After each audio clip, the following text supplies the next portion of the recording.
a lot of people do know my story, and that I come from poverty housing myself.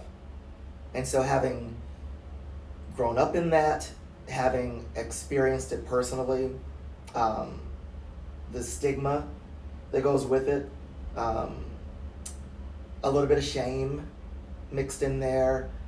Um, I used to live in a state of anxiety, really, as a child, thinking about people coming over and visiting. And as I've said before, I would think that people were going to, come in and say, "Hey, where's the bathroom?" Because we didn't have one. And this was in the 80s. And when I've told this story to even some of my friends who went to high school with me, they were surprised. They didn't know that we didn't have indoor plumbing. Um, you know, we didn't. And I, sort of lived in that sort of state of anxiety. And, but at the same time, I was a happy child. We had love in our household with my mom and my grandmother, and my aunt lived there. And that's what I remember most. But still, I had respiratory issues. I grew up with bronchitis as a child.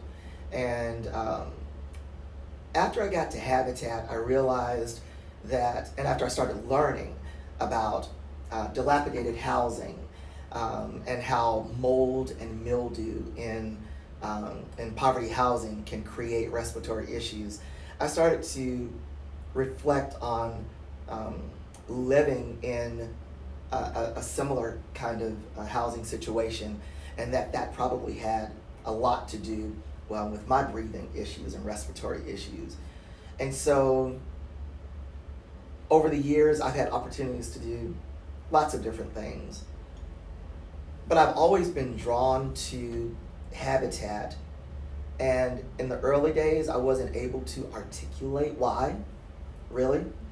Now I feel like I really know why, because it's my story. It's my own personal story. Like Gwen and her family, everyone wants and deserves a decent place to live. And I get really emotional talking about it, because it is significant. When you can go home at night to a decent house and take a bath or take a shower, have a meal, sleep in a bed that's comfortable, wake up refreshed, it's easy to take that for granted. It really is, because we have it every day. But there are so many folks who don't.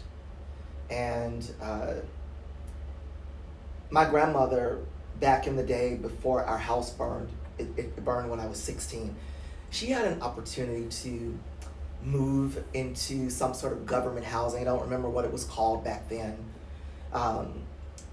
So they were going to tear down that shack, and they were going to build us something new. We would have had a bathroom and bathtub, and it would have been a completely different lifestyle for us.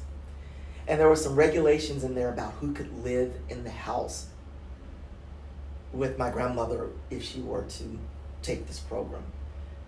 And she refused it because she wasn't going to ask any of us to leave. And so when you talk about generational families living together, like Gwen and her daughter, they want to live together. It's important for them. At Habitat, we don't regulate that way. We don't say what the family makeup is. And my grandmother turned down that opportunity because family was so important to her.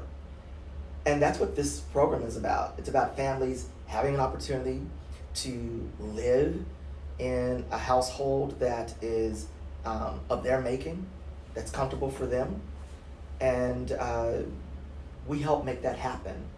And so my passion comes from my own personal experience, and it comes from seeing the lives just dramatically changed by the work that we do every day for families who can't afford a traditional mortgage, who come to us for this one in a lifetime opportunity.